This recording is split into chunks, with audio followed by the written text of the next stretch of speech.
E eu recebo pais eu recebi pais já assim, em lágrimas, desesperados. Com cada situação, se eu conto, não acredito. Você fala assim, eu virar pro pai e eu falar assim, eu só acredito porque você tá me... De eu pensar, né? Eu só tô acreditando nisso porque você tá me contando.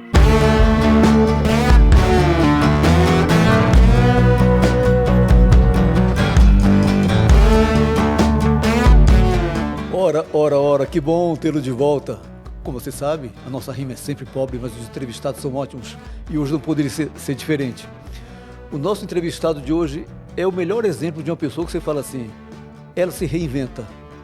É incrível e sempre se reinventa para melhor, ou melhor dizer, muito melhor. Eu conheci o entrevistado de hoje quando eu escutava falar que ele era modelo. Daqueles que desfilam na passarela, modelo. Depois eu fiquei sabendo que ele tinha se convertido na igreja neopentecostal, mas agora estava frequentando a igreja reformada.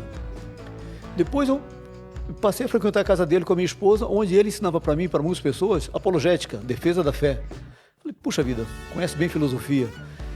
Depois, conhecendo mais essa pessoa, eu descobri que ele tem boa formação acadêmica e vivencial na área de comércio, marketing. E agora ele se está enveredando por entrar no ramo educacional, que é um ramo complexo, e vamos falar sobre isso hoje aqui. E tem tudo, eu não vou dizer que tem tudo para dar certo, porque já está dando certo, mas o desafio é enorme. E nós vamos falar hoje com o nosso querido Leonardo Santiago. Obrigado, Léo. Que bom que você veio. Eu que agradeço. Até que demorei, mas estou aqui. Obrigado por ter insistido. Não, mas eu e muita gente quer saber dessas... A começar, é verdade, modelo mesmo? Modelo. Acredite se quiser. Às vezes as pessoas... Eu falo que fui modelo, elas arregalam o olho. Não falam nada. Aí eu falo, acredite, eu fui modelo. Mas você chegou a desfilar fora do país? Cheguei, morei 1 ano na Ásia.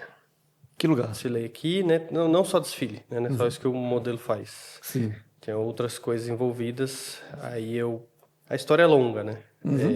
Do modelo. Mas eu tive a oportunidade, depois de um tempo, de morar na Ásia. Eu tinha 19 anos. Então hoje eu tenho 34. Um menino. Eu já tive essa idade, Léo, acredite. Tenho 34. Então já tem alguns anos aí, né? Isso tem tempo. E aí eu tive a oportunidade de ir lá. Eu morei na China, morei em Filipinas, Hong Kong, morei em Singapura e Coreia do Sul. Então foi um ano ali me ajudou muito. Hoje eu analiso e me trouxe benefícios como empreendedor. Tá, e como foi sair da passarela para ir para a plateia numa igreja neopentecostal? Eu não era convertido, né, quando eu fui modelo. E eu fui com 19, voltei para o Brasil, fiz 20 e antes disso eu tinha iniciado uma faculdade de ciência da computação, 1 ano, sem saber, assim, sem nenhuma noção vocacional de como escolher. Eu sabia que meu pai trabalhava nessa área, eu falei, vou escolher isso aqui, porque precisava escolher alguma coisa. Mas rapidamente eu vi que não era minha área. E aí nessa faculdade eu consegui uma oportunidade de trabalhar numa loja como vendedor no shopping, isso eu tinha 18 anos. E eu gostava de vender. Então ali eu já descobri que eu tinha, pelo menos, interesse, mas ainda não era crente. Minha mãe me inscreveu num concurso de modelo, eu acabei ganhando o negócio. Assim, ela que me inscreveu, ela que me levou, centenas de homens lá, rapazes, e eu acabei ganhando. Eu ia dizer que mãe sempre acha o filho lindo, mas aí nesse caso não cabe, né? Porque se você ganhou o concurso... Minha mãe estava certa. Quando fala desse mundo, né, nem sempre o melhor modelo é o mais bonito, né? As pessoas têm essa ideia. Ah, não? A Gisele Bündchen não era a mulher mais bonita. Ela era a melhor modelo. E tem diferenças nisso, né? Não é o tema, mas agora fiquei curioso. O que caracteriza um modelo para que ele imprima a sua marca e seja assim, convidado? Porque modelar envolve vários fatores. O mundo da moda já é um mundo complexo, então tem vários elementos políticos, né? Igual o mundo do futebol. Nem sempre o melhor jogador é o que entra em campo, é o que fecha o melhor contrato. Então tem networking, questões do tipo. E eu vi muitas pessoas muito bonitas e belas esteticamente, simétricas, com corpos perfeitos, que não tinham postura, que não tinham presença, que não conseguiam interpretar muitas vezes o que o cliente queria. Entendi. Então a moda tem um pouco de teatro nela, especialmente nos níveis mais altos, né? Não é tão fácil você fotografar por várias horas looks muito diferentes em condições adversas. Pode parecer que é fácil, mas não é. A Gisele Bündchen ficou... Eu já li a biografia dela, muitos anos depois. E um dos elementos que chama a atenção lá era uma empreendedora, trabalhando como modelo. Então ela entendia muito bem isso. Que você tinha Não, a minha pergunta foi como você saiu da passarela para entrar agora na plateia na igreja. Eu voltei para o Brasil e precisava fazer alguma coisa. Comecei uma faculdade de recursos humanos, que era gestão de recursos humanos, que era perto de casa. Ali eu acabei me encontrando, né? Mas nesse processo eu estava bem perdido, envolvido com drogas, estava bem perdido assim no mundo, né? E aí um dia minha prima me evangelizou e eu digo que eu entrei num carro ímpio e saí crente, assim, de uma estrutural. Peguei 15 minutos ali de avenida, ela pregando para mim, eu saí convertido, regenerado. Que legal. Aí minha vida mudou e eu fui parar na igreja neopentecostal porque era a igreja que ela ia. Eu só falei, me leva para algum lugar que eu preciso de ajuda. Algo aconteceu comigo e eu preciso de instrução. Aí dali eu fui aprendendo, lendo, buscando. E você falou alguma coisa de pessoas se reinventam, né? Alguém me disse, não lembro quem, há um tempo atrás, que ficava impressionado com o que Deus fez na minha vida porque as coisas aconteciam muito rápido, em alta intensidade. Então, muita coisa acontecendo, muitas mudanças, muitas experiências e com intensidade alta. Então, Deus faz assim com alguns, por algum motivo. Tá. E como foi essa passagem? Porque são universos distintos, numa certa medida. Você está na igreja neopentecostal, que tem suas práticas. Sim. Em alguns aspectos até lembra um pouco o mundo do entretenimento, da moda. Sim. Aqui eu estava lembrando bastante. Mas agora você está na igreja mais ortodoxa, mais pragmática, mais... Como foi essa passagem? Foi um processo. A minha conversão, ela foi disruptiva, né? Vou usar um termo dos negócios. Foi uma conversão apóstolo Paulo, né? Eu estava nas trevas e afundado em tudo que você pode pensar de vida devassa e fui encontrado por Cristo. Então foi muito radical. O meu processo de amadurecimento teológico, não. Ele foi um processo. Então eu entrei na igreja neopentecostal, eu lembro que 2 meses de igreja, 3 eu virei para o apóstolo, né? Era um apóstolo lá na igreja, e falei, eu queria estudar teologia. Eu já entrei, eu já gostava de ler, então fui pedindo livros, mas os livros eram muito ruins, que me indicavam lá, mas incrivelmente eu extraía coisas boas desses livros. E eu virei para ele e disse que queria estudar teologia, queria me aprofundar na palavra de Deus. Ele virou, eu nunca esqueço, ele virou para mim e falou, eu não tenho um seminário para te indicar, eu só queria te falar uma coisa, não vai para o presbiteriano. Ele falou, de jeito. Foi onde eu fui parar, no final. Não, mas por que ele tinha essa percepção? Eu acredito que tem uma visão equivocada, né, dos presbiterianos e pensam muito diferente teologicamente dele, da igreja dele. Então, eu entendia que se eu fosse estudar lá, eu ia acabar saindo da igreja. E eu saí da igreja antes. Mas o que me conduziu foram os livros, né? Eu fui para um seminário pentecostal, não era neopentecostal. Então, tinha alguns bons professores e uma teologia menos problemática ali. E aí, durante esse caminho, eu conheci algumas pessoas que foram me conduzindo, mas a principal delas foi um livreiro. Eu fiquei bem próximo de um livreiro, de uma livraria evangélica, e eu ia muito lá. Então, eu tinha tempo ainda, eu não era casado, não tinha filhos, então minha vida era ler e estudar a palavra de Deus. Não, não, era um livreiro mesmo de livraria, assim, não era um editor. E ele foi me conduzindo, e ele ia me conduzindo com muito cuidado, porque ele sabia de onde eu estava vindo. Então eu ia lá e pedir um livro sobre mim, eu quero um livro sobre o poder do Espírito Santo. Eu queria uma coisa assim, pentecostal, né, pentecostal. E ele ia falando, lê esse aqui, do John Stott, Batismo e Plenitude no Espírito Santo. Aí eu vi o título e falava, nossa, legal, pegava e ia ler. Quando eu lia, pedrada, teológica, eu falava, caramba, lê esse aqui, aí até que nesse processo eu cheguei no Francis Schaeffer. Pelos livros, eu nunca esqueço, eu li a trilogia do Schaeffer, eu fui lá nele e falei, esse cara... Desse seminário pentecostal, eu fui para um seminário reformado, que não era o presbiteriano ainda. Aí eu lembro de eu chegar nessa livraria e virar para esse livraria e falar, me indicaram um seminário tal, porque eu tenho um professor lá no meu seminário que dá aula nesse outro seminário. E eu vi que a aula dele é diferente, é mais profunda. Você acha que é bom? Aí ele virou para mim e falou, vai rápido. Aí eu fui, aí eu já estava num seminário reformado, e comecei a ler coisas reformadas, e aí um dia eu fui lá nele e falei, eu ouvi falar em alguns livros que eu li desse Francis Schaeffer. É bom esse cara. Aí eu lembro que quando eu ia lá, ele arregalava o olho do tipo assim, ele estava impressionado com o que Deus estava fazendo na minha vida, porque toda vez que eu voltava lá, assim, coisa de uma semana depois, eu voltava perguntando de um autor que era bem melhor do que o anterior, que eu tinha lido. Aí ele falou, só lê esse cara, lê tudo dele, se você puder. Aí eu comprei a trilogia do Schaeffer, Deus que intervém, A Morte da Razão, Deus que se revela. E eu lembro que nessa época eu era só estudante, então eu estava terminando a faculdade e estava entrando numa pós-graduação, então minha mãe meio que investiu em mim, né? Nesse período eu não precisava trabalhar, morava com meus pais e ela bancava a minha faculdade. Eu fiz esse acordo com ela, né? Eu falei, eu vou ficar no Brasil, não vou voltar a viajar, modelo, eu quero estudar, gostei dessa área de negócio, só que foi um pouco tarde demais, porque eu já não entrei numa boa faculdade. Então eu queria fazer uma pós-graduação boa. Aí eu fui para a FGV fazer uma pós boa, ela disse que ia investir em mim. Então tinha muito tempo. E aí eu lembro de eu na casa dos meus pais, lendo Deus que Intervém e ouvindo Mozart.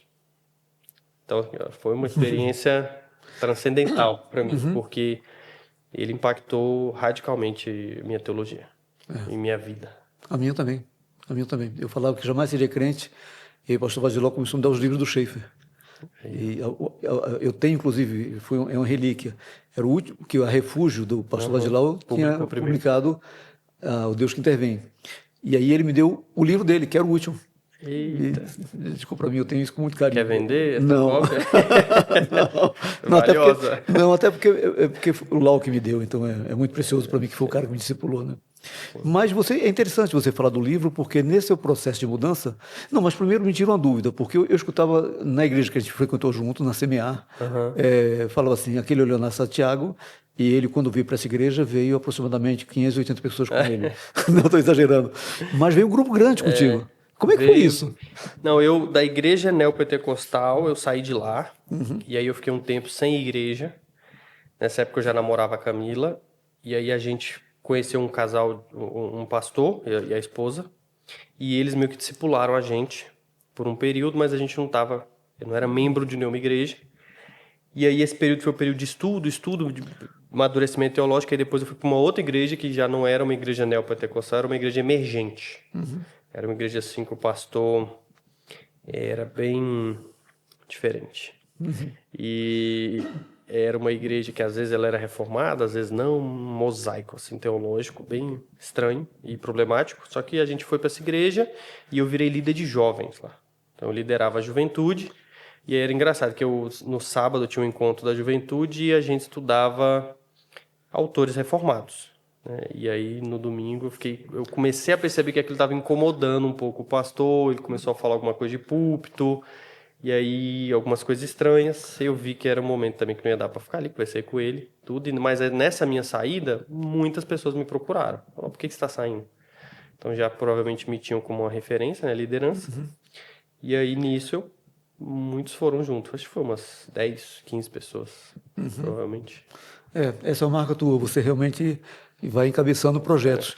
Mas e aí é interessante saber dessa faceta dos livros da sua vida. Eu sempre vi que você era um cara que gosta de ler. Mas a Pilgrim, você é uma concepção do Gustavo? Você participou do início? Como é que é isso? A Pilgrim Fala um pouco sobre a Pilgrim. Tá. A Pilgrim, ela é um aplicativo, né, hoje que distribui conteúdo cristão em formatos diferentes para as pessoas, tem fácil acesso. Então, ela tem áudio, e-book, enfim, várias coisas. Como é que a Pilgrim começou? Né? A Pilgrim começou na Monergismo. A Pilgrim nasceu ali. Então, quando a Pilgrim nasceu, eu era diretor da Monergismo, editora Monergismo. Como que tudo aconteceu, né? Tem que dar um contexto para explicar como é que a Pilgrim nasceu. Eu trabalhava no Sebrae, ou para o Sebrae, né? Eu era consultor e atendia 40, 45 micro e pequenas empresas lá. Assim que eu tinha terminado a pós em administração na FGV. E eu sempre gostei muito dessa área. Nessa época eu também era candidato ao presbitério, não sei se você lembra, mas eu cheguei a ser candidato da CMA. Então, na época, acho que era só eu o candidato. Era eu e o Marcel Argolo, que virou pastor, né? Nós já éramos candidatos, tinham alguns candidatos do presbitério e tinham alguns aspirantes, né? E eu estava nessa dúvida. Eu sou pastor, na área dos negócios, onde é que Deus quer me usar? Porque eu gostava muito das duas coisas, das duas áreas. Não tinha nenhum problema com a minha área secular, né? E nisso eu lembro de conversar com a Camila e falar para a Camila que eu estava um pouco insatisfeito porque eu encontrava os empresários e entregava os planos para eles e eles não executavam. Então eu falava, eu estou cansado de ficar dando para eles a solução do negócio deles e eles não valorizam. Então eu lembro de um dia, claro, eu virar para ele e falei, eu quero gerir meu próprio negócio ou eu quero ser gestor, pôr a mão na massa, não ter que só ficar falando, faz isso, faz aquilo, eu quero poder fazer. Comecei a orar sobre isso. Eu estava num programa do Sebrae que durava 2 anos e meio. Tinha tempo para acabar. Isso eu estava com menos de 2 anos. Então, tinha uns 10 meses do programa. E aí deu 2 semanas de eu começar essas orações, recebi uma ligação do diácono Edson Monteiro, da CMA, falando, eu estou comprando metade da editora Monegismo, vou virar sócio lá, e eu preciso de alguém para gerir o negócio e me indicaram seu nome. Aí eu falei, eu tenho interesse. Nisso aí eu gostava de ler, de teologia, estava já orando por isso, falei, tenho interesse. Ele falou, beleza, eu vou para Brasília no final de semana, a gente conversa e eu te entrevisto, né? Ele me entrevistou, quando ele veio, gostou de mim, falou, eu vou voltar daqui 2 semanas, ou daqui 1 semana, me apresenta o plano. O que você faz com essa editora se você assumir ela? Eu lembro de eu fazer um plano no meu caderninho Moleskine. O pessoal fala plano de negócio. Né? Pensando em algo. O meu foram 3 páginas do Moleskine. Ele veio, apresentei, ele gostou. E aí me contratou para ser o diretor da Monegismo no processo de mudança lá, né? Renovação que foi em 2017. E aí nisso eu já conheci o filho dele, o Gustavo, mas ele meio que colocou o Gustavo para representá-lo lá na editora. E a gente ficou próximo. E eu e o Gustavo, a gente tinha ideias bem parecidas em termos de inovação e mudanças no ambiente editorial, corporativo. E o outro sócio, ou os outros sócios, não compartilhavam tanto daquelas ideias. E aí, nisso, o Gustavo falou, cara, eu vou sair. Na verdade, não vou sair, eu vou abrir um novo negócio, porque para eu conseguir executar o que eu quero, eu vou precisar criar algo novo. E aí ele me convidou para ser sócio dele nessa empresa. Falou, quero te convidar, me ofereceu uma parte da empresa, tudo. Falei, cara, eu tenho interesse. Isso está mais alinhado com o que eu acredito, com o que eu quero executar. E aí eu entrei na Pilgrim como um cofundador. Então a ideia original da Pilgrim, ela é do Gustavo. Ela foi cultivada por nós dois, em muitas conversas dia a dia. E eu cofundei a Pilgrim junto com ele. Mas, depois dela ser fundada, o principal responsável pela execução do projeto fui eu. Transformar o plano em realidade. Que foi uma coisa totalmente nova, fazer um aplicativo para celular. A ideia original da Pilgrim não era ser um aplicativo só. A ideia era ser uma plataforma. Eu gosto de usar a ilustração assim. Pensa no ecossistema cristão como uma teia. Você tem uma teia e você tem vários players que se conectam, né? Você tem igrejas, pastores, seminários, professores, influenciadores, você tem vários players dentro do cenário. Aí eu virava para as pessoas e falava, o que é a Pilgrim dentro dessa teia? A Pilgrim é a teia. A ideia original da Pilgrim, a big idea, né? Era a Pilgrim ser a teia. E a gente estava caminhando nisso, só que a gente precisava começar por algum lugar. Tinha como você não começa sendo a teia. Você começa por algum ponto e vai crescendo. E a empresa cresceu muito o tempo que eu tive lá. Foi eu fiquei quase 6 anos. Foi uma experiência, assim, foi a minha escola. Foi a minha escola em termos de negócios, porque você criar um negócio do zero na área de tecnologia, sem investimento grande, investimento blitzscaling, né, que o pessoal fala, muito dinheiro dessas empresas de tecnologia coloca, é muito difícil. É muito difícil. E aí eu saí de lá, a empresa já estava grande, estável. Legal. E, bom, de uma certa maneira, você já estava envolvido com literatura, com ensino. E como é que foi surgir agora para educação? Educação. Aí também um processo, né? Nos meus estudos teológicos e culturais, eu já tinha me esbarrado em literatura pedagógica, né? Então já sabia que existia, nunca tinha me aprofundado e sabia que era algo importante para a igreja, para os principais teólogos, eles escreviam sobre isso, mas deixava de lado, não era uma área de interesse. Essa ideia eu ouvi muito por causa do Gustavo. Gustavo sempre cultivou o desejo de abrir uma escola. Como ele morava nos Estados Unidos, os filhos dele estudavam numa escola clássica lá, cristã clássica. Ele era completamente apaixonado pela escola, pelo aquele modelo educacional, pedagógico e queria que aquilo existisse no Brasil. E nós conversávamos sobre isso nas reuniões da Pilgrim, do tipo, a Pilgrim tem uma escola um dia e por esse caminho a gente entendia como uma oportunidade, uma necessidade do mercado e uma oportunidade. E aí eu já também cultivava isso, só que a coisa ficou mais forte quando eu tive filhos, né? Então, eu tive o Theo. Eu lembro que o Theo, quando ele fez 2 anos, eu virei para Camila e falei, amor, a gente precisa começar a conversar sobre como que a gente vai educar o Theo. E eu quero estudar sobre isso. Aí, quando ela ouvia isso, né, eu sabia, eita, lá vem alguma coisa por aí. E aí eu lembro de começar a estudar, comecei a ler sobre o assunto. E aí a minha pesquisa envolveu não só a questão da educação cristã, da visão teológica sobre a educação. Eu fui estudar sobre mercado educacional, sobre sistemas educacionais no Brasil, no mundo, o que funciona, não funciona, por que não, a história do Ocidente, como que o Ocidente tradicionalmente educava as crianças e o que deu certo ou não, o que era valorizado. E aí eu lembro de sair assim desses estudos e virar para a Camila e falar, ó, não tem escola pro Theo. Não tem nenhuma escola que vá satisfazer completamente os nossos desejos. Vai estar 100% alinhada com o que a gente acredita de educação ideal. A gente vai ter que abrir mão de alguma coisa. Então a gente vai ter que pôr em alguma escola sabendo que tem problemas sérios ali, fundacionais, com relação ao que a gente acredita. E aí vai ter que escolher a que tiver menos problemas. E eu falei, e a gente vai pagar caro, porque a escola é caro, e ficar com aquela sensação de desconfiança, de não ter um parceiro confiável nesse projeto de educar os nossos filhos, que é pôr na escola. Na minha pesquisa, para entender melhor esse universo, e quanto mais eu lia, mais eu ficava admirado. Eu vi que no Brasil existem alguns modelos educacionais. O tradicional, construtivista, montessoriano, o Waldorf, que nunca escutei falar, o freiriano, que é o mais controverso para os evangélicos, a educação clássica, o homeschooling, o ensino técnico, profissionalizante e o ensino à distância. Sim. E dentre esses, 2 não são regulamentados pelo MEC, reconhecidos pelo MEC, e até com ressalva não são reconhecidos.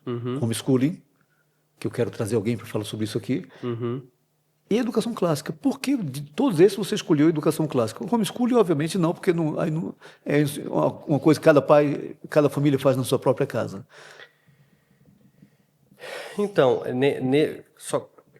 isso vai... A conclusão dessa história vai chegar aí. Porque nesses estudos, primeiro o que a gente queria, né, falar, mas o que era essa escola, né, que vocês queriam que você não ia encontrar uma escola assim. O primeiro critério é que fosse uma escola seriamente confessional. Então nós queríamos uma escola com uma teologia alinhada com a nossa e que a palavra de Deus, a cosmovisão cristã fosse algo sério e fundamental dentro da instituição. Não fosse só, eu sou... Porque o que virou o ser uma escola cristã? Virou marketing, né?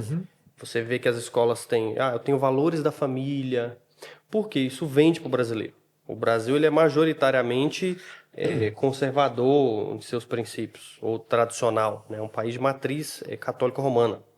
Nenhum brasileiro, ou a grande maioria em sã consciência, vai pôr numa escola que fala assim, eu sou contra os valores da Bíblia e pratico o oposto aos 10 mandamentos. Qualquer pai ou mãe vai olhar e falar, não quero isso meus filhos, tá maluco? Pode ser ateu. O pai vai falar, você vai ensinar meu filho a roubar? Você vai ensinar meu filho a mentir? Não faz sentido. Então, os valores, a moral cristã, ela é fundacional. Então, comunicar isso é marketing, isso vende. Só que aplicar isso é muito difícil e poucos fazem. Porque dá muito trabalho e tem que ser algo vivo que vem do coração. Que seja real para a diretoria, os fundadores daquela instituição, né? E é muito fácil de se perder ao longo dos anos. Muito fácil. E aí depois eu conheci a educação clássica. Né? E aí eu me apaixonei. O que caracteriza, então, uma educação clássica e uma educação clássica cristã? Pelo que eu estou entendendo, há uma diferenciação naquilo que você está fazendo. Sim. Existe uma educação clássica não cristã também. Tá? A educação clássica, ela vai... Tem várias definições dela, né? Tem um curso que eu fiz que tem uma ou duas aulas só de definição de educação clássica, que pode ser definida de várias formas. Mas tentando resumir de forma mais didática para você, é uma educação que vai se preocupar com a tradição ocidental e aquilo que funcionou ao longo dos 2000 anos de Ocidente. Então, é uma educação que ela vai ter raiz na Grécia Antiga, Roma, e a educação clássica mais robusta também vai considerar Israel e os judeus, né? Então, o que foi formado e criado na história do Ocidente que funcionou pedagogicamente para formar os grandes homens, as grandes mulheres, os grandes líderes e aqueles que hoje nós admiramos, né? E quando a gente para olhar, é o que nós chamamos de educação clássica. Então, ela vai considerar a tradição das 7 artes liberais, o trivium e o quadrivium, os grandes livros e as grandes ideias. Vai ser uma educação que vai se preocupar muito com a formação de virtudes e caráter do ser humano, um desenvolvimento do intelecto e das belas artes, um trabalho intensivo na formação não só da mente, mas também do corpo, que é parte, né, do nosso ser, integralmente falando. Então, é uma educação que vai considerar esses fatores e ela vai se distinguir em vários aspectos do que alguns chamam de educação moderna.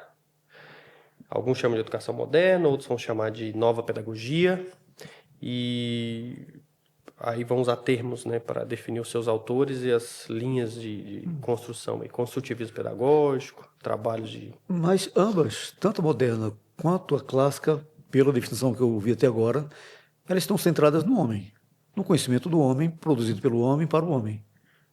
Ou estou equivocado? Sim, a educação de homens. Sim. Né? É por isso que nós, quando nós construímos a escola e explicamos o que a gente acredita, nós defendemos o que nós chamamos de educação cristã clássica. Então, nós não somos helênicos, né? Legal. Nem romanos na construção educacional. A estrutura fundacional do nosso modelo pedagógico é a palavra de Deus. Então, é a cosmovisão cristã. Aquilo que, enfim, classicamente for contrário à palavra, nós vamos ignorar. Mas isso não dá tilt, não dá conflito, não? Porque quando eu pego, por exemplo, a paideia, a virtude, você pega o quadrivium, o termo, né? A lógica, Trivium, a busca quadrivium. pela retórica, a admiração dos grandes feitos, dos grandes livros da história da humanidade. Você tem, de uma certa maneira, uma celebração de uma história humana. E quando a gente vê Paulo, por exemplo, se eu pega Afrodite, por exemplo, a deusa Diana, como aparecia lá em Atos, ela fazia parte desse conhecimento, porque fazia parte da cultura grega. E não dá para, pelo menos Paulo não conseguiu compatibilizar a fé cristã com as práticas de Diana. Então, como é que fica? Por isso que eu te falei, não dá tilt, não dá conflito? Não. O fato de eu ser uma escola cristã clássica não precisa fazer com que eu seja reducionista em termos do que eu tenho que estudar. Não significa eu estudar sobre Afrodite, não significa que eu creia que Afrodite é uma deusa, né? Existe uma visão cristã a respeito daquelas coisas que estavam acontecendo. Paulo chegou lá e falou, isso aqui tudo que vocês estão adorando é um fato, vocês adoram, mas isso não é verdade. Então são falsos deuses, falsos ídolos. Afrodite é um ídolo que vocês criaram e ele vai dar uma explicação a respeito daquilo. Então, por exemplo, o fato de eu ser uma escola cristã clássica, as pessoas perguntam, você vai estudar sobre evolucionismo? Lógico, eu tenho que estudar sobre isso. A questão é, eu vou estudar sobre evolucionismo e todo o resto da criação e da história do mundo sob uma ótica Me tira cristã. desculpa te interromper. Eu não sou gordo como o Jô Soares, mas como ele dizia, sem querer interromper, já te interrompendo. Sim. Quando eu pego essa questão da... me perdi no pensamento. Estava falando da Afrodite sob uma perspectiva cristã, evolucionismo, todas as coisas. Assim, todo o ensino no Brasil, ele passa pelo crivo do MEC. Sim. E o MEC, ele é mais ou menos flexível em função da linha editorial que estiver lá da presidência, e, por consequência. Até que medida o MEC determina, olha, você não pode ir contra o evolucionismo, por exemplo. Existe esse, entre aspas, cabestro? Existe isso? Uma dúvida muito comum, tá? 95% dos pais que sentam na minha frente lá na escola têm essa dúvida, né? Como que vocês são uma escola cristã clássica e atendem aos critérios do MEC? E nós atendemos, tá? Nós somos uma escola credenciada à Secretaria de Educação, supervisionada por eles e atendemos todas as obrigações necessárias para você ter uma escola básica, né, no nosso país. Qual que é a questão do MEC? Existem dois principais pontos ali. Tá? O primeiro é sobre a questão confessional. É você ser uma escola cristã ou não. E no Brasil nunca foi proibido você ser uma escola confessional. Existem escolas confessionais há muitos anos. Eu estudei numa escola católica. Existe escola, várias, né, católicas, espíritas. Não é proibido você ter uma confissão de fé e ter uma instituição educacional. O que acabou se tornando um problema recente? Muitas escolas, quando elas vão se credenciar ao MEC ou alguma Secretaria de Educação regional, elas não se credenciam como confessionais. Só que aí, na hora de divulgar, elas falam que elas são cristãs, ou elas são de alguma religião específica. É tão simples assim? O processo é um pouco mais... esse é um dos pontos, tá? Mas o processo é um pouco mais burocrático. Você vai ter que desenvolver um projeto político-pedagógico que explique essa tua confessionalidade, como que ela se aplica, e você vai ter que escrever e compartilhar com a secretaria a tua confissão de fé. A gente fez isso, a gente contratou um advogado, especialista em liberdade religiosa para instituições educacionais, que nos assessoriou. A gente contratou consultoria de profissionais especialistas nesse processo, na Secretaria de Educação, para a elaboração desses documentos, para a gente atender todas as exigências. E como nós somos confessionais, você pode ensinar sobre certos assuntos conforme a tua cosmovisão, a tua fé. Né? Você não pode ser obrigado a ensinar sobre determinado assunto de forma contrária à fé que você falou para o Estado que você tem. E um segundo ponto é a questão da BNCC, que é a Base Nacional Comum Curricular, que é basicamente uma tabelona que o MEC tem, te explicando, ele te mostra qual é o mínimo que você tem que ensinar para cada aluno de cada idade. Então ele vai virar para você falar, um aluno de 7 anos que está no 2º ano fundamental, ele tem que ter aprendido isso aqui de matemática até o final do ano. Ele tem que aprender isso aqui de geografia. Só que no Brasil e pelo MEC, o nivelamento é muito por baixo. Muito. Então, assim, eu com tranquilidade falo para você que o que o MEC me exige que eu ensine de geografia para um aluno de 6 anos durante o ano todo, eu ensino em um mês. 2 no máximo. Então, é o mínimo, assim, que é aplicado a todas as instituições. Então, não existe caças bruxas por parte do MEC?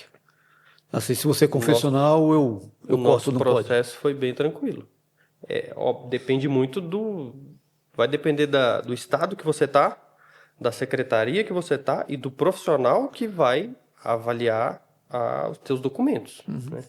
Então, aqui em Brasília, no nosso processo, pelo menos, não tivemos nenhum tipo de complicação, preconceito. E existe alguma orientação ou alguma determinação deles no sentido assim, olha, já que você é confessional, você não pode dizer porque em alguma medida, aquilo que a gente ensina como cristão vai ser contrário a muito o que a ciência humana ensina. Uhum. Na criação, por exemplo.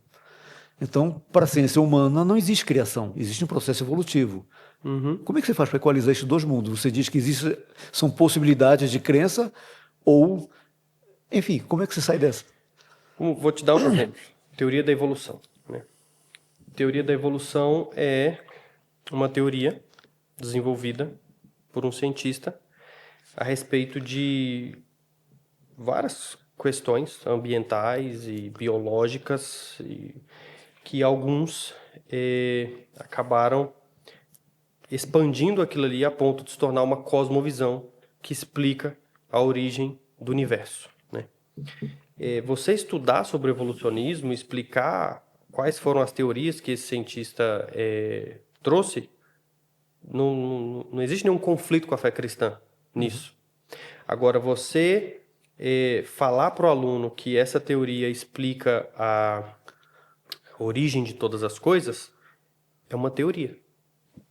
E eu posso dizer que eu não acredito nela. Mesmo que eu esteja explicando ela usando as mesmas palavras que o cientista usou. E eu posso dizer para esse mesmo aluno que existem outras ideias e teorias criacionais a respeito de todas as coisas e que eu acredito nessa. Por isso, por esse, por aquele outro motivo. Nós entendemos que assim, inclusive, a gente forma alunos mais maduros e capacitados. Uhum. Infelizmente, tem instituições, para os ambos os lados, que só vão reduzir o processo a falar, é isso aqui, ponto final, sem o aluno poder ver outras coisas. Por exemplo, existe uma teoria científica do design inteligente, que é uma teoria construída e desenvolvida por cientistas que vão usar vários argumentos a favor da criação, do elemento criacional, né, de Deus. É que se você for olhar, dependendo da linha da ciência, porque é complexo quando a gente fala de ciência, porque de que ciência eu estou falando, né? Uhum. São tantas ramificações, são tantas as linhas, e uma delas fala assim, não, o design inteligente não é uma ciência, porque não tem esse pressuposto, não pode ser considerado uma teoria, porque a teoria é a antessala da lei. Então, por isso você tem que ter esse espaço. Então, já que não cumpre espaço, não é ciência. Tem problemas anteriores a esse, inclusive, a questão da neutralidade religiosa é uma delas, né? A ideia de que existe neutralidade religiosa. Não existe neutralidade religiosa. Todo mundo tem seus pressupostos e a tua fé, mesmo que você ache que não tenha, né? A questão é que nós somos explícitos com relação à nossa. Não é o assunto da discussão, mas uma vez eu vi uma definição genial sobre democracia. Fala assim, democracia é quando eu mando em você, ditadura é quando você manda em mim. Então tem muita coisa que assim, quem está prevalecendo... Eu lembro que uma vez eu fui no quiroprata, estava com o pescoço travado, e ele estava indignado naquele dia. Ele dizendo que ele fez o curso dele na Argentina, lá é conhecido como medicina, mas no Brasil não. E até ele falava, porque ele colocou a pata em cima e não deixa que aqui não sejamos reconhecidos. Aí você fala assim, tá, então quem prevalece? Quem tem mais força? Quem está mandando politicamente? Léo, quando a minha nora, a Débora, primeira vez que eu escutei falar de educação clássica, ela... É engraçado isso, né? Porque a gente fala que a educação clássica é uma novidade. Sim, para mim é uma... Só que Sim. o termo em si já diz que ela é anterior. Ela desapareceu por algum motivo e agora a gente a trata como uma novidade. Mas quando você pega, ou seja, uma forma de você saber o fruto de algo, você saber assim, as bases de alguma coisa, você vê os frutos que aquilo gerou. E quando eu fui pesquisar sobre as pessoas famosas que hoje são ateias, ou foram ateias e contrárias à lei, e com a formação acadêmica que elas tiveram, eu fiquei assustado de ver que muitos daqueles que eu pesquisei eram de fato ateus. Voltaire, Nietzsche, você pega o próprio Darwin. Eu não sei se é porque nos séculos passados era mais comum era a educação do momento, mas a quantidade de pessoas que eu vi, proeminente, que se tornaram ateias, tendo a formação clássica, eu falei, como é que uma escola vai conseguir compatibilizar um ensino que leva a isso, pode levar a isso, melhor dizendo, com uma fé cristã?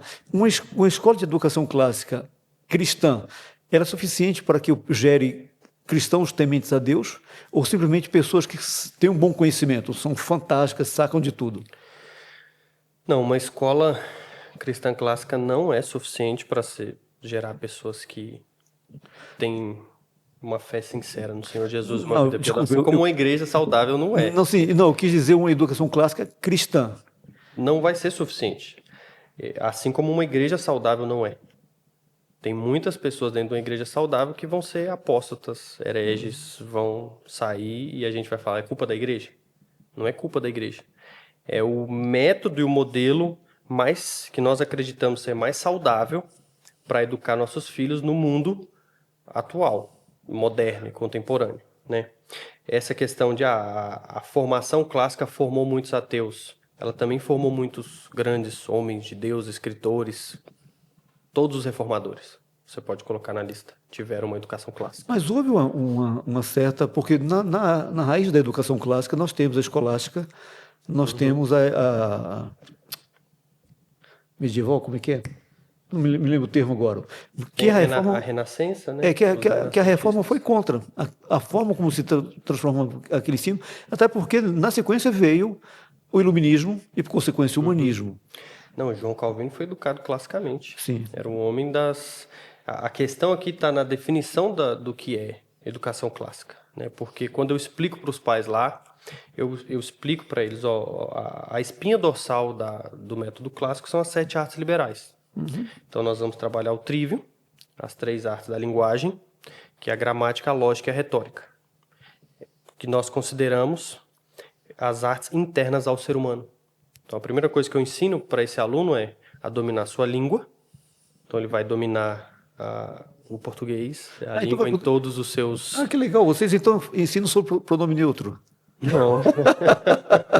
Claro que é uma provocação, né?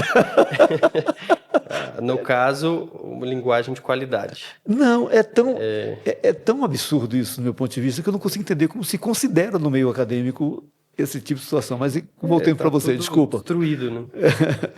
Então, nós ensinamos a gramática, o aluno vai dominar a sua língua, depois a lógica, ele vai aprender a dominar a sua mente e a começar a fazer conexões racionais e lógicas em relação àquilo que ele aprendeu a falar e com o contato que ele está tendo na vida dele, e depois a retórica, e ele aprende a se expressar persuasivamente. Então, essas são as artes internas a ele.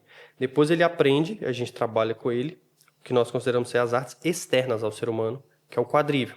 Então, são as artes da criação de Deus, que é a geometria, a aritmética, a astronomia e a música, que são trabalhados de forma interdisciplinar, né? Na concepção original grega, tinha essa concepção que era criação divina, ou como era considerado? Não, para os gregos era muito platônico, né? Então, eles não eram cristãos. Sim. No nosso caso, nós somos... Efésios, acho que Sócrates apenas considerava um Deus único, né? Que havia tinham algumas diferenças entre a filosofia de Platão, Sócrates e os gregos, mas acredito que o que se prevaleceu, a linha aristotélica e a linha platônica, né? Mas com certeza tem distinções importantíssimas com relação à visão cristã a respeito das coisas, e especialmente a visão cristã reformada, né?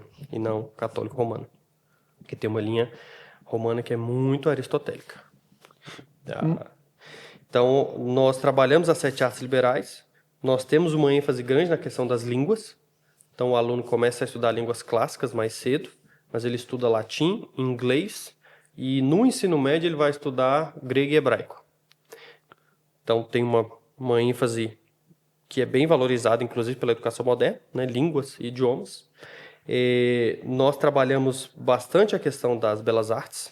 Então, a gente tenta desenvolver no aluno e treinar os olhos e os ouvidos para eles aprenderem a apreciar belas artes, tanto visuais quanto auditivas, né, e ter um apreço estético mais apurado.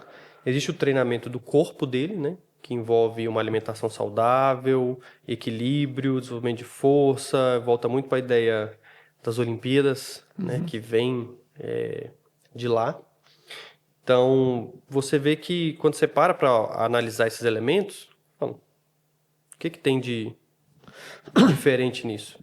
Então, a gente cumpre aquilo que o MEC exige, só que a gente adiciona novos fatores que a gente entende que vão ter bons resultados nessa formação do aluno. Só que a gente faz isso com um treinamento teológico robusto também e com um ethos escolar construído em cima dos princípios morais e espirituais cristãos, né? Então, toda escola forma-se uma comunidade. E que aplicabilidade tem alguém estudar hoje latim? É uma pergunta comum também, que as pessoas fazem. Ou seja, é considerado eu estou só fazendo perguntas comuns, que bom. Primeiro motivo, né? O latim, ele é basicamente a mãe das línguas, ou algumas das principais línguas ocidentais. Então, se eu aprendo latim, eu consigo aprender português, espanhol, italiano, francês e romeno com muito mais facilidade, com bem menos esforço. Então, esse aluno ele vai ter mais profundidade no estudo das línguas dele, inclusive a língua dele, que nasceu do latim. Então, esse é o primeiro motivo. Alunos poliglotas, ou com tendências poliglotas, daqui a alguns anos vão agradecer à escola profundamente por ter aprendido latim quando era novo, porque isso vai ajudá-lo muito na vida adulta, na profissão dele. Ele é um poliglota.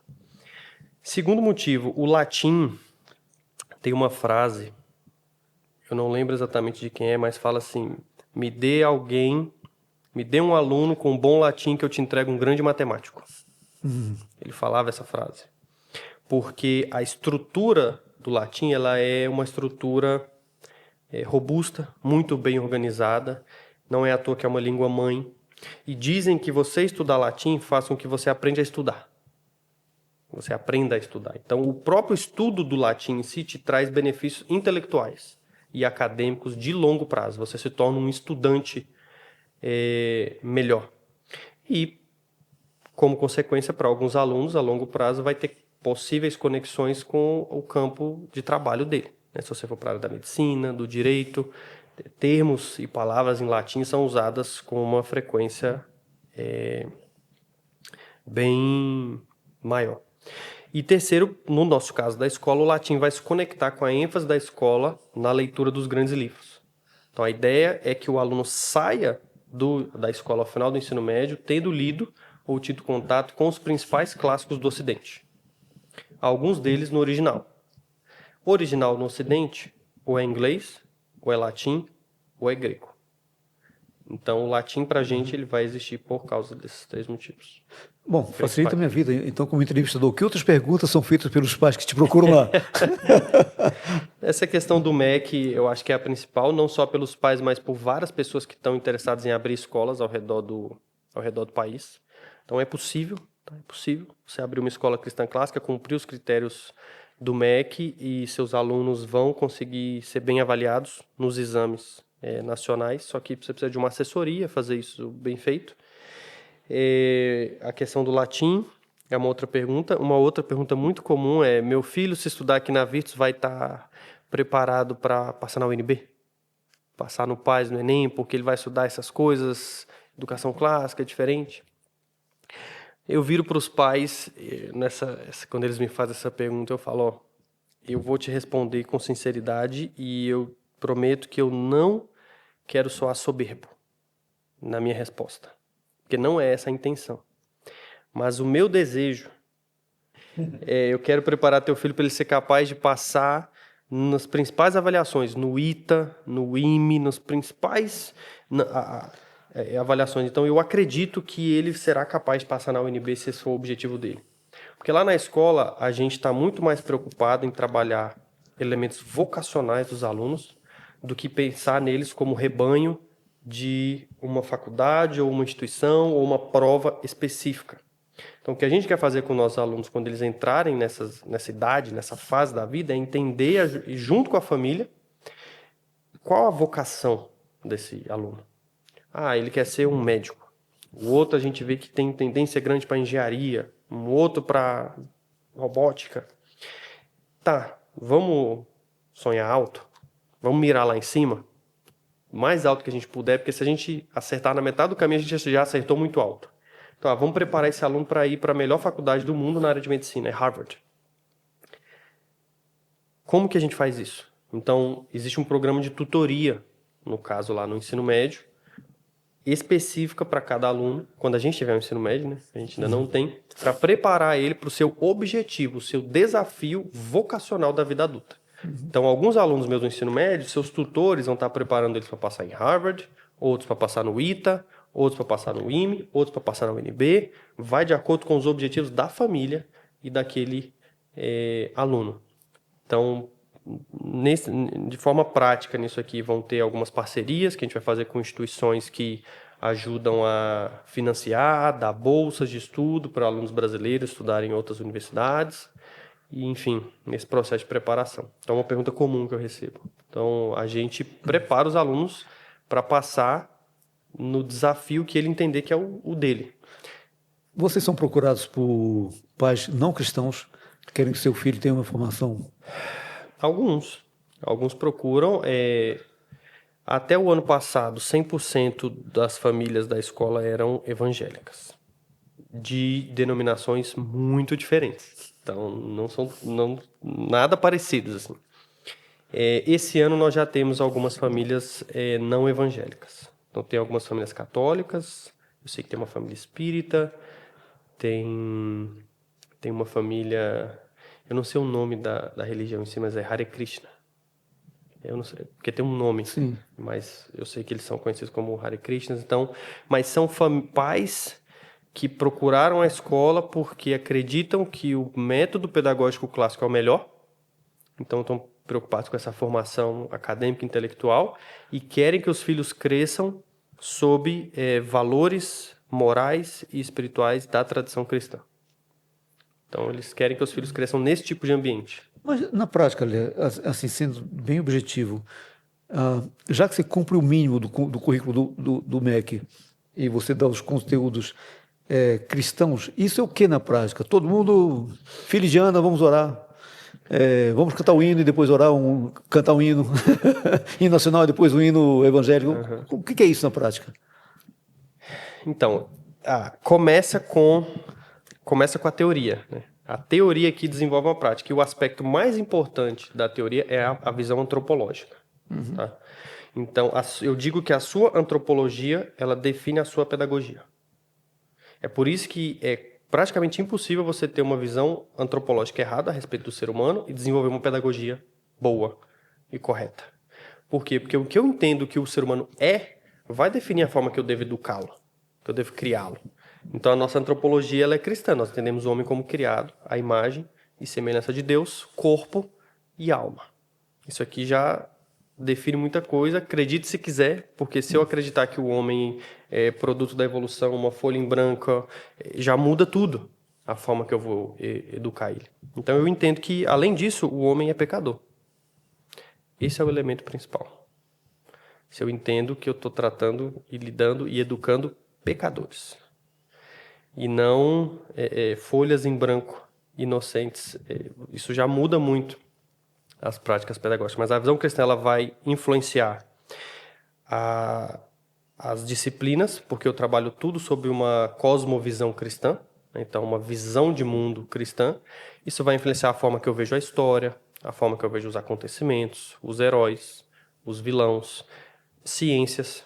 Então, é muito diferente de eu olhar para o arco-íris e entender ele como fruto do pacto de Deus com Noé. E, enfim, olhar para a natureza e para as coisas criadas e entender que é criação de Deus. Que aquilo tem um designer, alguém responsável por aquelas coisas. Então, vai acabar tendo repercussão em todas as coisas. A matemática, filosoficamente falando, só é possível de existir se existe um Deus triuno.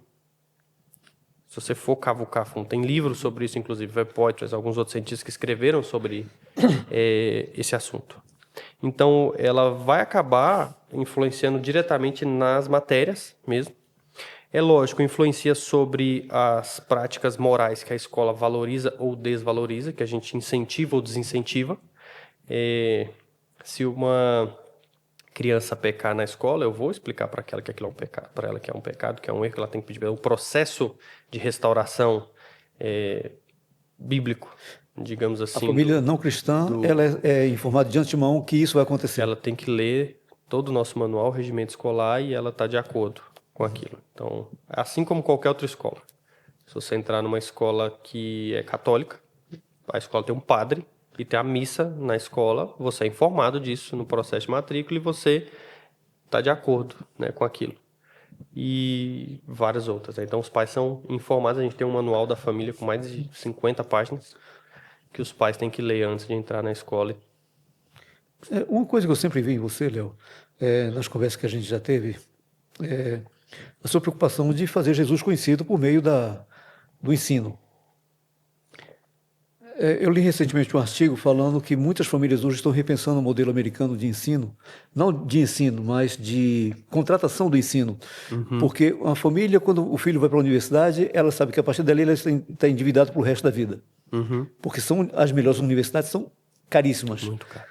E por mais que sempre tenha o apelo, não, a gente dá uma bolsa de 100%. É 100% sobre isso, mas você tem outro 100%, você tem que arcar, que é muito caro.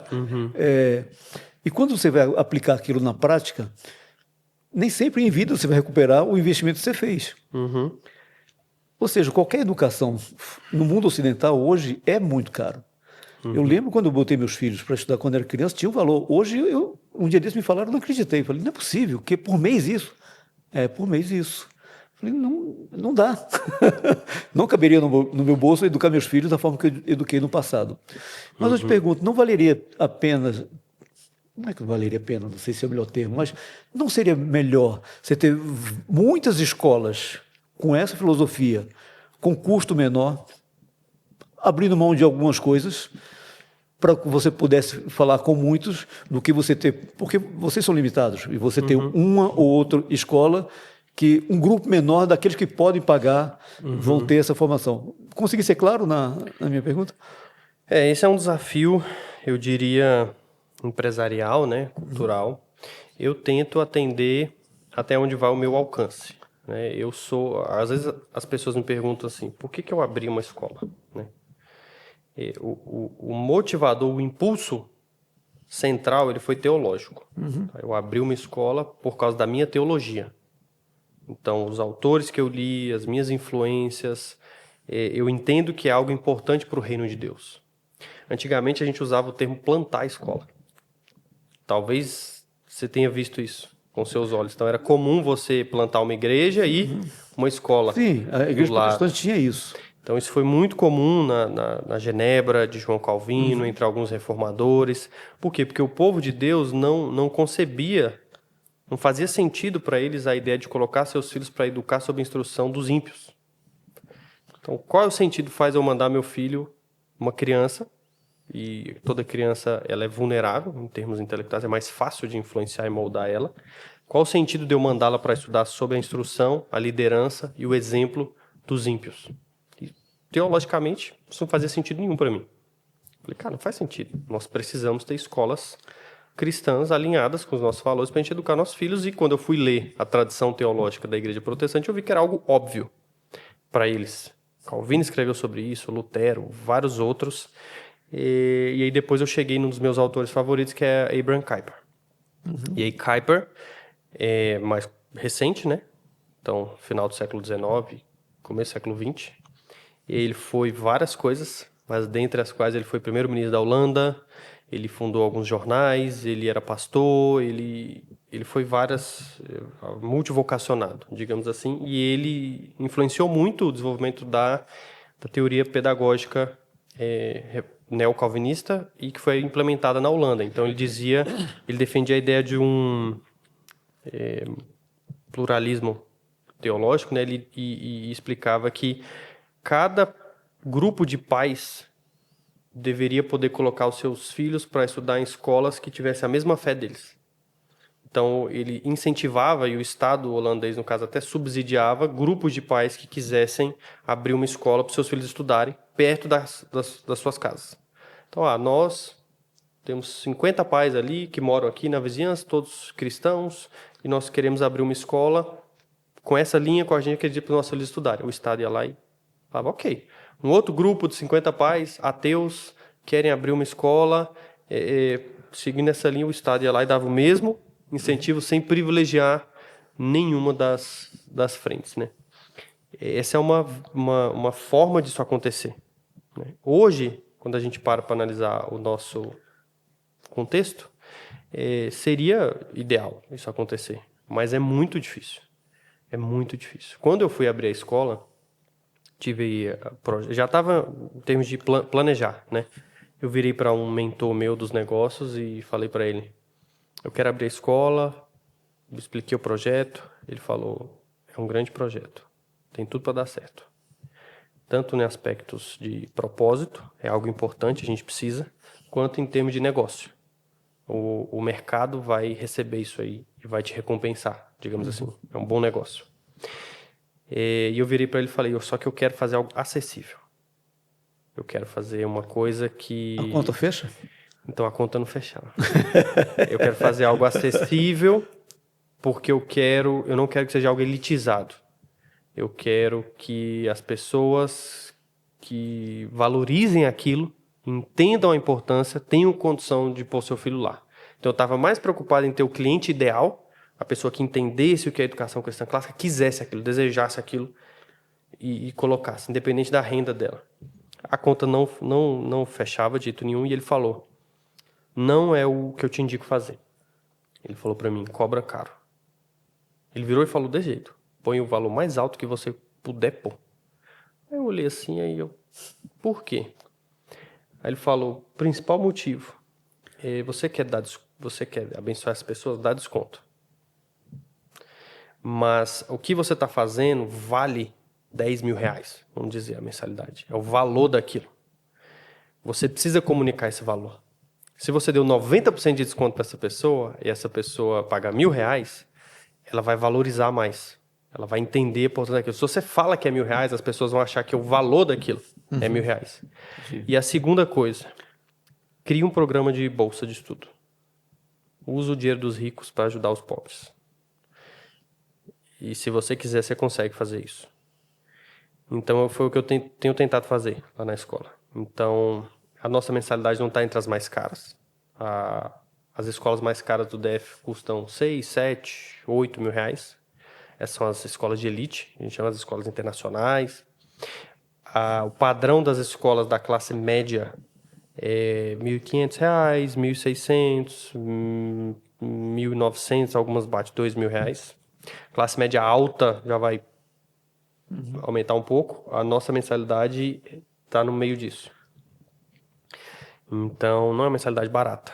Eu tenho consciência, mas a gente tem um programa de bolsas vivo e com certeza tem muito. Se você perguntar pro meu sócio que cuida da parte financeira, ele vai falar, é muito vivo, a gente realmente acredita nisso e a gente tem buscado construir esse programa de financiadores, mantenedores das bolsas de estudo para as pessoas que não têm condições. Mas a gente sozinho não vai conseguir, precisa de outros empresários, outras pessoas querendo se envolver. E aí é onde eu tenho visto que tem surgido um movimento de pessoas interessadas em investir nessa área. Porque o Brasil tem um sistema educacional falido, tá? Nosso sistema educacional é um dos piores do mundo. Não preciso ter muito trabalho para provar isso. Se você pega as últimas pesquisas do PISA, o Brasil, ele fica nas piores colocações em todas elas. Era 173, se não me engano, um universo de quase 250, se não me engano. O Brasil tem um sistema educacional pior do que alguns países subdesenvolvidos da África, com, 10 mil vezes mais investimento. É interessante quando, no governo anterior, não quero aqui defender o governo Bolsonaro, não é isso, mas estava saindo o governo do PT, entrando o Bolsonaro, e eu vi a entrevista numa emissora de uma educadora falando assim, é um absurdo que entre esse governo, porque nosso ensino é muito ruim, nós estamos entre os últimos. Eu falei, é uma chance de mudar, né? Ela não queria que mudasse aquilo. Coisas diferentes. Ela não queria que mudasse aquilo que está ruim. Mas no fundo é isso, né? O sistema educacional em si, ele é ruim e não funciona. Quando você pega a parte teórica da pedagogia, já foi provado que não funciona. Quando você fala de Paulo Freire, Piaget, Vygotsky, construtivismo pedagógico, tem uma autora muito boa que eu quero recomendar sobre isso, que ela se chama Inger Enquist. Essa mulher não é cristã, tá? Pelo menos ela não se vende assim, eu acho que ela realmente não é. Só que ela é uma pedagoga, ela é sueca e trabalha na Espanha, e ela analisa a pedagogia de dentro para fora. Então, os livros dela são sobre questões pedagógicas. O que funciona, o que não funciona para formar grandes homens e grandes mulheres. Fazer o que a pedagogia busca fazer. Educar de verdade. E, assim, ela faz uma crítica muito bem escrita. Você vê que é uma pesquisa de vida sobre o que ela chama de nova pedagogia. Ela chama a pedagogia moderna de nova pedagogia. E ela vai dar o exemplo, da Suécia, que ela chama de purismo. Foi a tentativa de implementar o construtivismo pedagógico de forma mais pura possível. Um país pequeno, desenvolvido, com muito recurso. Pergunta se funcionou. Não funciona. Se você para analisar os países que constantemente estão nas primeiras colocações dos rankings do PISA, eles não seguem esse método pedagógico. Olhar os asiáticos, Coreia do Sul, Japão, Singapura, Austrália, Nova Zelândia, a própria Finlândia, apesar de ter uma matriz mais para a esquerda, assim, politicamente falando, quando você para analisar a questão pedagógica de por que dá certo lá, você vê questões bem diferentes do que a nova pedagogia defende. Bem diferentes. Então, eles às vezes não dão a nomenclatura que a educação clássica dá, mas é algo muito parecido. Tanto que eu estou lá, na escola clássica, eu estou estudando pedagogia da Finlândia e desses países, né? Então, o sistema pedagógico do nosso país, ele não dá para defender ele. Né? O fato de eu ser cristão, ele me capacita a algumas coisas. Para conhecer sobrenaturalmente Deus, de fato, por meio da palavra, saber quem é Deus, mas não necessariamente me capacita a ser bom em outras áreas. Todos os seus professores são cristãos? Você consegue no mercado gente que seja excelente naquilo que faz como professor? Ou você poderia simplesmente fazer uma ementa cristã e trazer um professor não cristão para trazer esse ensino? Como é que você trata isso? Então, é uma área complicada, tá? Porque a formação desse professor está dentro desse contexto que a gente acabou de discutir. Conseguir professores hoje com formação clássica, por exemplo, é muito difícil. Quase impossível no Brasil. Tanto que eu tive que importar, né? Lá na Virtus eu trouxe professores da Paraíba, do Piauí, de São Paulo, de outros estados. Porque eu entendo que o professor é o principal ativo da escola. Ele é a ponta, ele é o responsável por entregar aquele produto no dia a dia para o usuário, que é o aluno. E ele é o responsável por interagir com os pais. Então, a gente, desde o início, tem uma política, uma filosofia de investir nos professores. A gente não consegue pagar a melhor aula da cidade, por questões óbvias. É uma escola nova, pequena, e o mercado educacional é gigante, tem empresas bilionárias aqui. Mas é o nosso desejo. É o nosso objetivo. A gente, desde o começo, queria valorizar esse professor, então a gente foi captar o que a gente chama do Dream Team. Né? Foi atrás desses profissionais. Só que você não tem por quê? Porque você não forma educadores clássicos no Brasil. 99% dos cursos de pedagogia desse país são nova pedagogia moderna. Então é algo aparelhado. Né? Você tem a questão do Estado, da Secretaria de Educação, das universidades formando esses profissionais e das escolas aplicando isso. Então está tudo dominado, digamos assim. Então, você conseguir romper isso aqui é muito difícil. Só que o que isso tem gerado? Isso tem gerado profissionais da área da educação muito frustrados. Então tem gerado crise vocacional nesses profissionais porque eles vão aplicar aquilo e falam, não funciona. Eu entrevistei uma professora, João.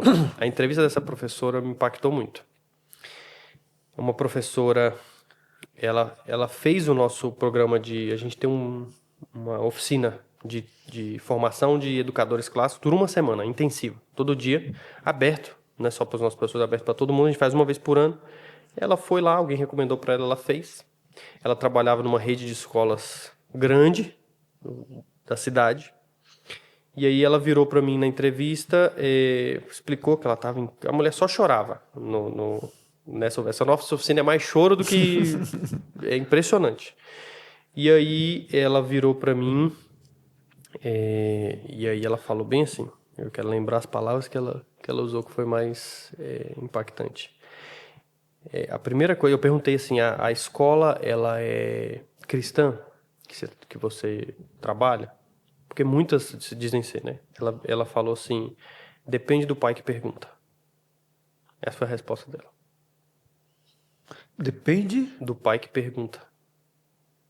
Se o pai que está perguntando para a coordenação se a escola é cristã for cristão, a escola vai falar, sim, nós somos cristãos. Entendi. Se o pai for ateu, a escola vai falar, nós somos laicos. Se o pai for espírita, a escola vai falar, nós somos espíritas. Então, o que isso comunica? Que o sistema educacional, ele virou algo mercadológico. Porque eu falo que educação no Brasil é commodity. Sim. Porque você não pode fazer homeschooling com seu filho, não tem nenhuma estrutura governamental que auxilie isso e legisle isso, né, como nos Estados Unidos. E a escola pública é muito ruim. Então o pai não quer pôr na escola pública. Se ele tem condições, ele não pode fazer homeschooling. Ele vai fazer o quê? Pô, numa escola particular. Ou seja, isso é uma commodity. Você tem. E você acha que os empresários não entenderam isso? Claro que sim. Vai pesquisar dos 10 bilionários do Brasil, quantos vêm da área da educação? Sim. Um dia desse me convidaram para fazer parte de uma banca examinadora na universidade aqui em Brasília, no curso de comunicação, e eu fui.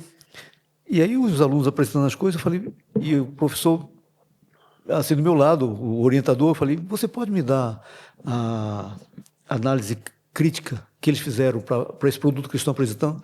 Não, que nós não exigimos isso. Eu falei, eu estou numa universidade, vocês não exigem análise crítica? Não, porque a gente prepara alunos para o mercado. Eu falei, então isso é um curso técnico, em que alguém aperta botão. Não, aí essa professora, ela falou isso, né? Eu já sabia disso, aquilo só evidenciou assim para mim, porque as escolas, eu já tinha uma noção. Quando eu entrei na área da educação, aí ficou muito nítido, porque eu comecei a receber os pais. E eu recebi pais já assim, em lágrimas, desesperados. Com cada situação, se eu conto, não acredito. Você fala assim, eu virava pro pai e eu falar assim, eu só acredito porque você tá me... De eu pensar, né? Eu só tô acreditando nisso porque você tá me contando. Porque senão eu não acreditar que um negócio desse é possível. Não. Mas assim, as escolas, elas estão preocupadas com o pai pagar a mensalidade em dia. É isso. O resto não é mais prioridade. O método pedagógico, educar de verdade, isso dá trabalho, João. Dá trabalho. Fazer o trabalho bem feito de educar uma criança dá trabalho. Quando a escola olha e fala assim, cara, o pai não tá nem aí pra isso. Se eu der um migué aqui, eu vou enganar bem ele, vou receber em dia, ele vai ficar feliz. Pra que eu vou querer cavucar esse negócio pra fazer o negócio bem feito mesmo? Olhar uma criança que ela tem dificuldade com algo e pegar na mão dela e falar, vamos, você não vai ficar pra trás. Eu vou te acompanhar porque você é capaz. Olhar uma criança que tem, às vezes, questões comportamentais e falar, não, a gente vai ajudar. A gente vai... E o trabalho para você fazer bem feito tem que ser com a família. Aí dá mais trabalho ainda. Que é chamar o pai e a mãe e falar, vamos fazer uma coisa juntos. A gente vai fazer aqui, você vai fazer em casa, o que começa lá, vem para cá, o que continua aqui, volta para lá. Eu já recebi testemunho de mãe de tirar filho de escola de primeira linha na cidade. Fala assim, eu não sei mais o que fazer com meu filho. Tá aqui. 2 semanas depois, essa mãe voltou lá em lágrimas, falando, eu queria agradecer vocês. Eu não acreditava que era possível uma mudança tão radical na vida do meu filho em 2 semanas. De mudar, assim, comportamento da água pro vinho, né? Aí essa professora virou... Aí eu perguntei para ela se a escola era cristã. Ela falou que depende do pai que pergunta. Aí eu falei, qual método de alfabetização que você usa lá? Ela dava aula, acho que era pro 2º ou 3º ano, então pegava a alfabetização. Ela falou assim, todos. Eu tenho que usar um pouquinho de cada. Porque eu tenho que agradar todo mundo. Aí eu virei para ela. Se você entende a alfabetização, você vai falar assim, então você não alfabetiza, né? Porque não tem como. Ela falou, não alfabetiza. Meu maior problema na escola é que eu recebo os alunos do 3º ano não alfabetizados. E eu não consigo alfabetizar eles porque eu tenho que usar um mosaico de todos os métodos de alfabetização e eles realmente vão se formar analfabetos funcionais. Aí essa era a profissional que está em crise, entendeu? Porque ela fala, gente, eu sou professor, eu quero educar esses meninos. E eu não consigo, eu não posso. Não funciona isso que eles criaram aqui, não funciona. Quando me formei, eu ganhei o diploma de melhor aluno de comunicação, publicidade e propaganda da faculdade. E muita gente, num primeiro momento, eu achei aquilo fantástico. É bom você ser reconhecido. Mas eu vi que não queria dizer muita coisa, porque do meu lado tinha um colega que se formou comigo, que ele se gabava de dizer que ele terminou um curso de comunicação sem nunca ter lido um livro dos que o professor passou. Inúmeras vezes a gente, eu e mais alguns poucos, fomos reclamar na coordenação, porque os professores queriam dar aula e os alunos não queriam, e a coordenação brigava com o professor, porque estava insatisfazendo os alunos. De fato, é um Quando grande você mercado, para a pesquisa do PISA, por exemplo, o que ela avalia? Né? Ela só avalia 3 coisas. Capacidade de leitura e interpretação de texto, ou seja, linguagem, matemática e coisas correlatas à matemática, lógica, raciocínio lógico, essas questões, e ciências. Ou seja, trívio, quadrívio. É essa base aqui que eu te falei, as 7 artes liberais, que é a nossa espinha dorsal do currículo clássico. Esse movimento das escolas clássicas, ele tem origem, tá? Porque esse movimento está crescendo no Brasil agora, você vai ouvir muito falar disso. E ele está vindo dos Estados Unidos. Então, a gente diz que nos Estados Unidos, há cerca de 30, 40 anos, teve uma espécie de reavivamento educacional. Que foi um movimento em que, basicamente, os pais voltaram a se preocupar com a educação dos seus filhos e querer tomar a frente. Então, querer serem os responsáveis, né, por isso. Porque antes o que era comum era a ideia de aí no Brasil ainda é, né, de terceirizar a educação. Então, a educação não é um papel meu, não sou eu que tenho que fazer isso. É o Estado, é a escola, eu terceirizo. Então, você vê que muitas escolas modernas tratam dessa forma, né? Então, não, deixa que aqui é a gente que entende. Deixa que é a gente que sabe, a gente que faz. Aí, nos Estados Unidos teve esse resgate se desencadeou em alguns movimentos. Entre eles o movimento dos homeschoolers, que nos Estados Unidos é muito forte, e das escolas cristãs clássicas. Então, as primeiras escolas cristãs clássicas dos Estados Unidos têm cerca de 40 anos.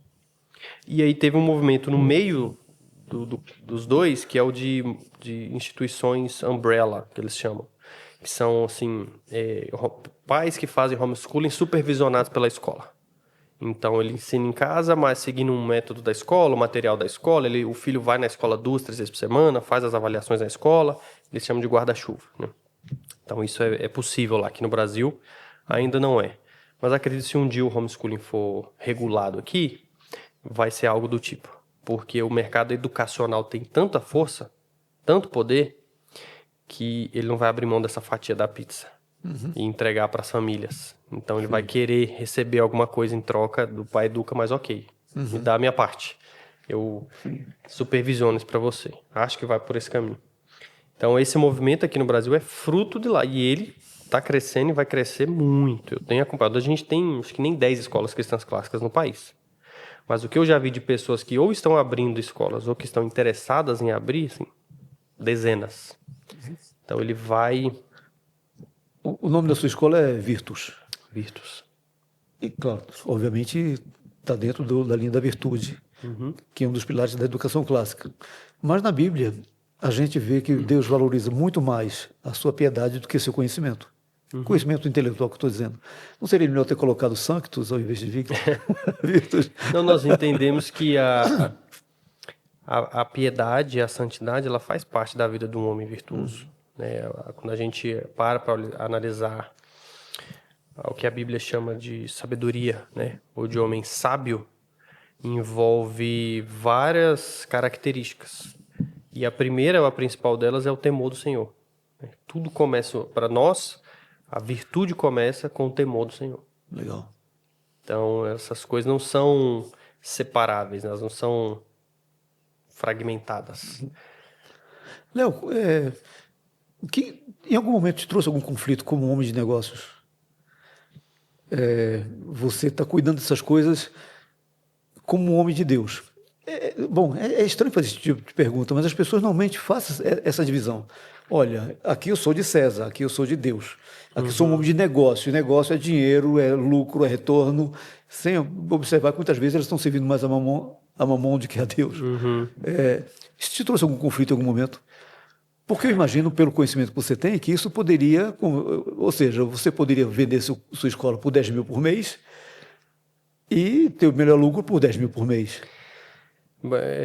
É boa pergunta. Até que enfim. Obrigado. Não trouxe conflito, como eu acredito que se nós tivermos uma boa teologia, não deve trazer. Né? O que me motivou o que me fez desistir de ser um pastor foi entender que o Senhor estava me chamando para servi-lo na área dos negócios. Eu já amava estudar as duas áreas. Eu estudava muito teologia, e teologia mais profunda, né, mais densa, e os negócios, que é uma área que eu amava, era a minha área. E aí eu comecei a encontrar uma lacuna no meu dia a dia. Quando eu via homens dos negócios cristãos, eles tinham uma teologia muito ruim.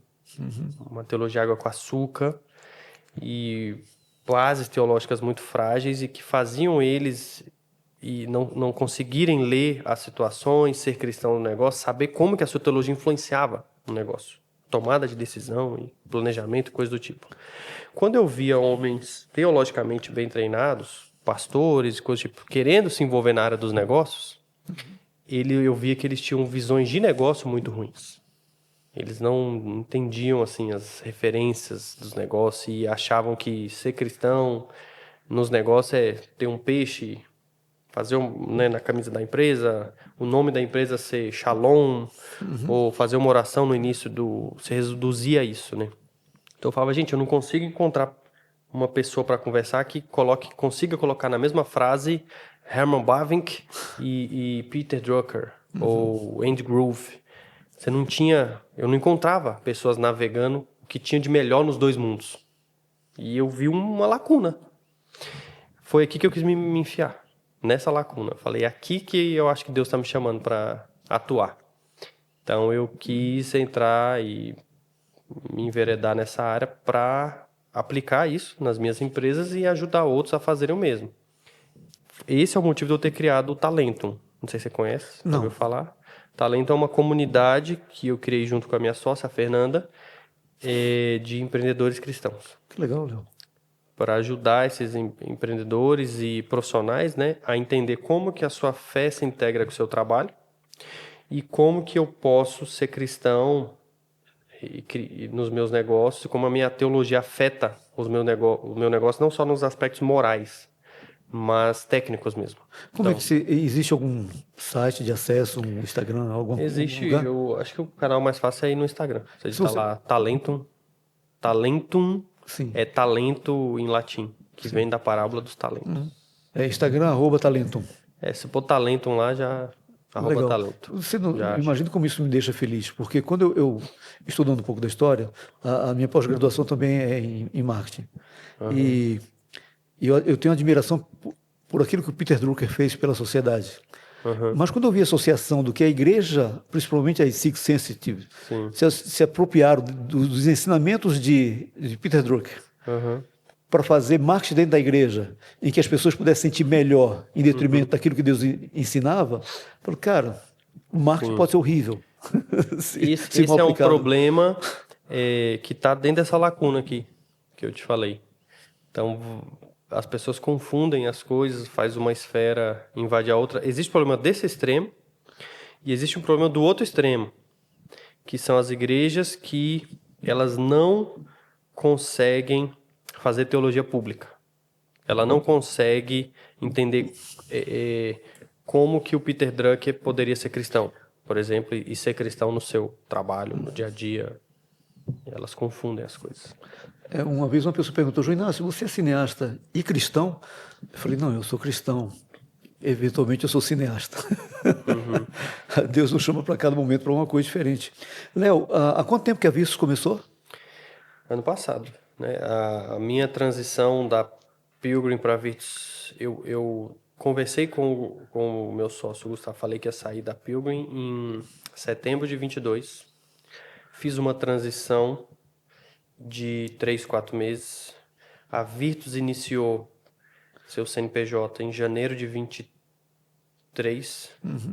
Aí nós passamos 1 ano trabalhando nos bastidores para que a gente conseguisse iniciar as aulas 19 de fevereiro de 2024. Então a gente está no nosso 2º ano letivo. Que legal. Quantos alunos já tem? Nós começamos no ano passado com 31 alunos.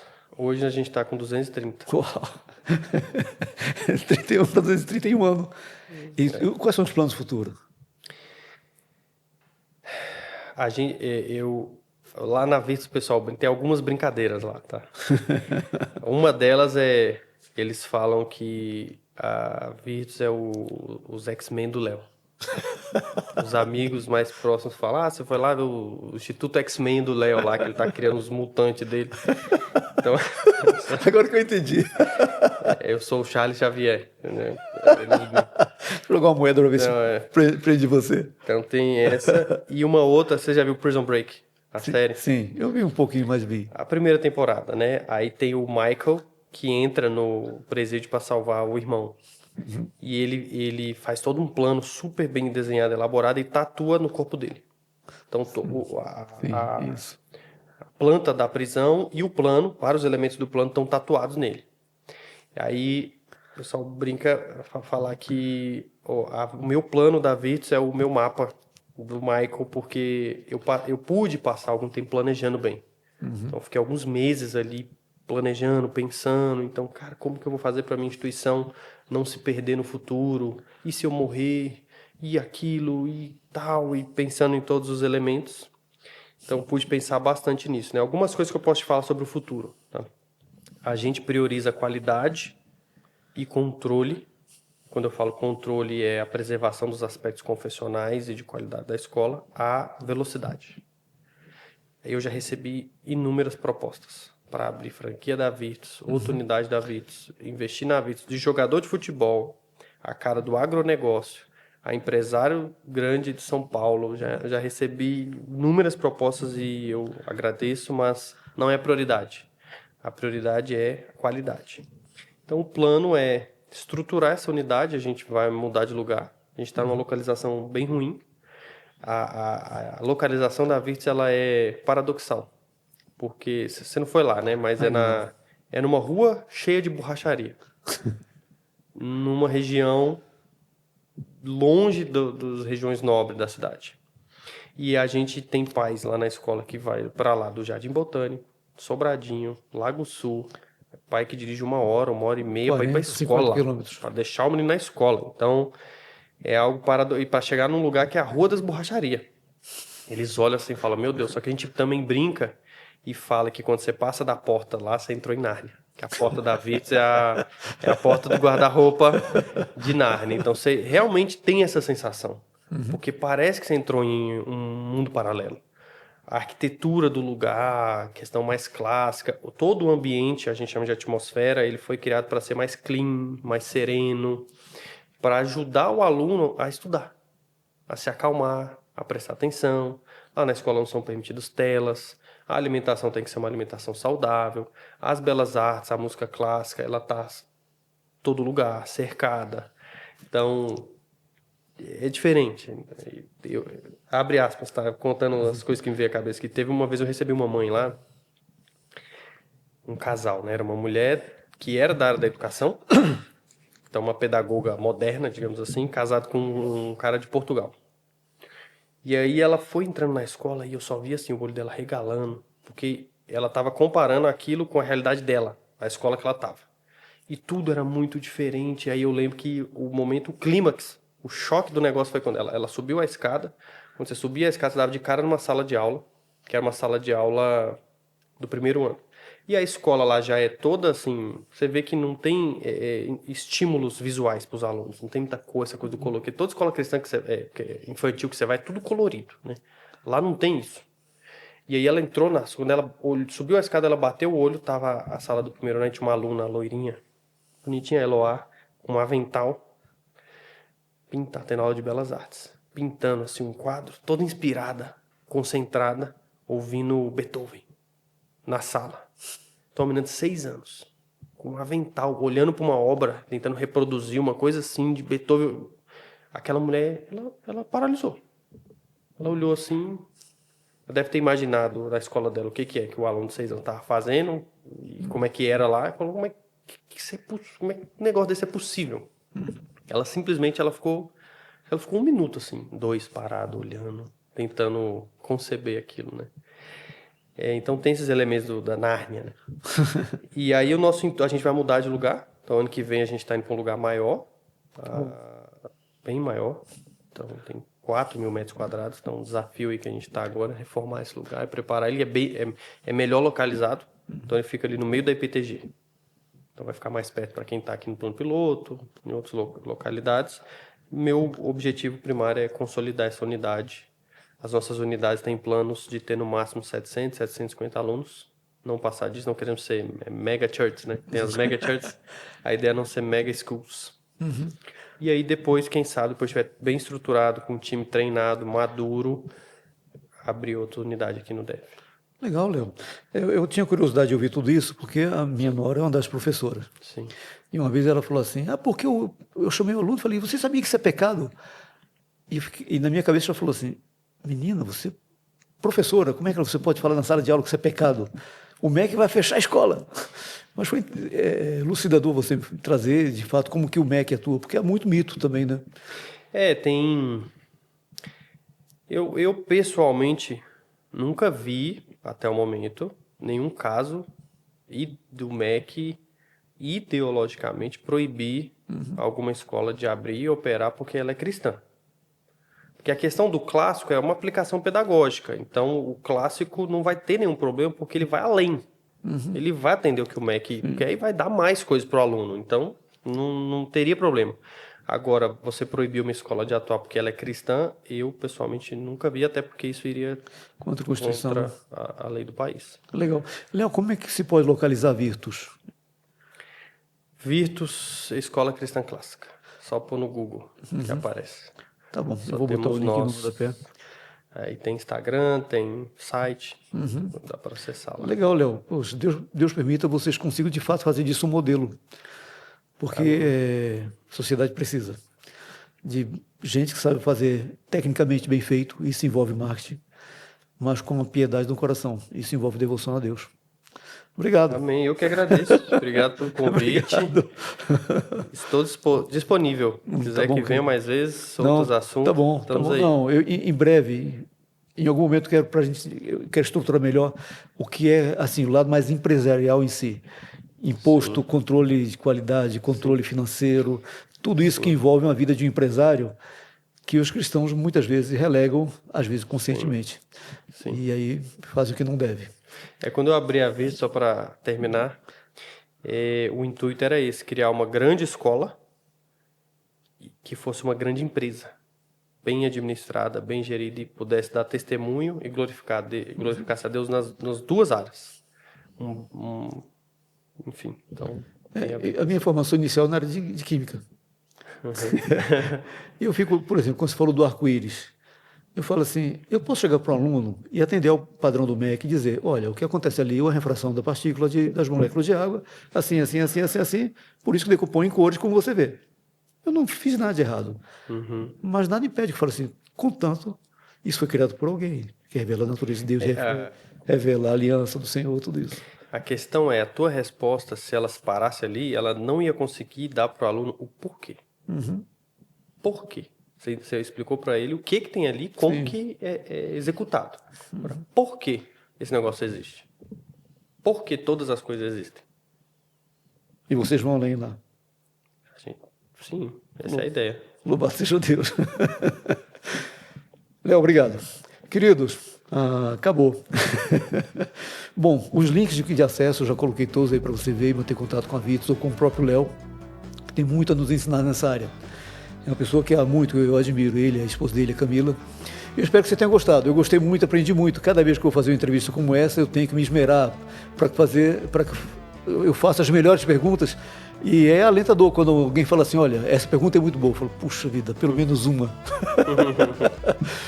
Espero que você tenha gostado. Não esqueça de pegar um dos 2 dedinhos e curtir, compartilhar, deixar o joinha, o combo, né, de quem está no YouTube. Essas coisas são importantes para que mais pessoas tenham visibilidade, tenham conhecimento disso que a gente oferece para você de forma tão graciosa, tão gratuita. Deus abençoe. Até daqui a 15 dias com um novo entrevistado. Forte abraço.